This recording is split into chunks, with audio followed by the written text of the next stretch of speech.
లుగా వర్గీకరించాలని మందకృష్ణ మాదిగ అన్నారు. సుప్రీంకోర్టు ఇచ్చిన తీర్పును అమలు చేయాలని కోరుతూ ఈ నెల 7న తలపెట్టిన లక్ష డప్పులు 1000 గొంతుల కార్యక్రమానికి కదం తొక్కాలని పిలుపునిచ్చారు. సరూర్నగర్లోని ప్రభుత్వ జూనియర్ కళాశాల ఆధ్వర్యంలో కార్యక్రమ పోస్టర్ ఆవిష్కరణను మందకృష్ణ మాదిగ ఆవిష్కరించారు. ఇక ఉమ్మడి రిజర్వేషన్ ఫలాలను ఒక సామాజిక వర్గం వారే లబ్ధి పొందుతూ వచ్చారన్నారు. సుప్రీంకోర్టులో 6 న్యాయమూర్తులు తీర్పిచ్చారని దీన్ని మాల సామాజిక వర్గం వారు అడ్డుకోవడం మంచిది కాదని తెలిపారు. 6 వర్గీకరణ జరిగి తీరుతుందన్నారు. ఈ కార్యక్రమానికి మాదిగ కులాల వారు అందరూ కూడా తరలి రావాలని పిలుపునిచ్చారు.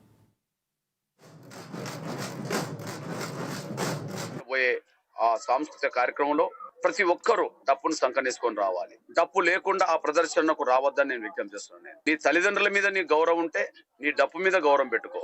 నీ డప్పును చిన్న చూడడం అనేది మానుకో. నీ డప్పును గౌరవించడం నేర్చుకో. రేపు నీ బిడ్డల భవిష్యత్తు కోసం 100 తరాల భవిష్యత్తు కోసం నీ డప్పునే ఒక వాయిద్యంగా, ఆ వాయిద్యమే ఒక ఉద్యమంగా మార్చుకోవడానికి ఫిబ్రవరి 7న మీరు తరలి రండి. ఎట్టి పరిస్థితిలో విజ్ఞప్తి చేస్తున్నా, వెంటనే డప్పులు కొనుక్కోండి. కానీ వచ్చే ప్రతి ఒక్కరూ డప్పుతోనే రావాలి. భారతదేశంలోనే కాదు, ప్రపంచ దేశాల్లో ఉన్న వాయిద్యాలన్నింటిలో ప్రాచీన కాలం నాటి వాయిద్యం, పురాతన కాలం నాటి వాయిద్యం డప్పు. ఆ డప్పు మాదిగ ఇళ్లలో పుట్టింది. మాదిగలు డప్పును వాయిద్యించడం ద్వారా, డప్పును కొట్టడం ద్వారా తన జీవన విధానంలో భాగం చేసుకున్నది. అందరికీ కష్టాల్లో, సుఖాల్లో, సావుల్లో, బతుకుల్లో మా డప్పు సమాజానికి ఉపయోగపడ్డది. కారణాలు ఏమైనా మా డప్పు మాదిగ పల్లెల్లోనే కనుమరుగయ్యే పరిస్థితి వచ్చింది.